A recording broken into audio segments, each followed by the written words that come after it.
కోసి కాపుల కొనుగోలు గాడ్డ ఇది సమాజం మీద చేసినటువంటి అతిపెద్ద తిరుగుబాటు. అంతేకాకుండా ఆత్మశుద్ధి లేని ఆచారమతీయాల కాండ శుద్ధి లేని పాకమేళ చిత్తశుద్ధి లేని శివపూజ విశ్వదాభిరామ. అలాగనే కులము వలన కొంత, బలము వలన కొంత, కలిమి వలన కొంత గర్వమును చదువు చదివి రంకున పడుదురు. ఇలా ఏదో ఉంది విశ్వదాభిరామ వినరవేమ.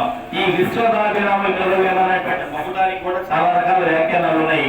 విశ్వత అనేటువంటి ఒక ప్రేయసి అని ఉందని, లేదా తన వదిలినే విశ్వత అనేటువంటి పేరు ఉందని, అభిరాముడు అనేటువంటి స్నేహితుడు అని, వీళ్ళిద్దరిని ఉద్దేశించి చివరిలో వేమ అనేటువంటి తను ఉదరించుకుంటూ ఆయన పేరు పెదకొమ్మటి వేమారెడ్డి అనే ఒక పేరు ఉంది.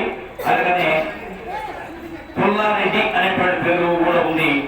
అలాగే కాపు కులస్తులు అని చెప్పని కూడా ఒక ఐహిత్యం ఉంది.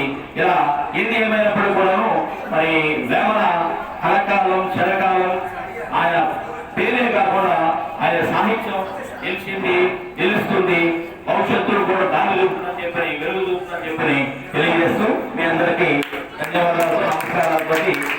Thank you.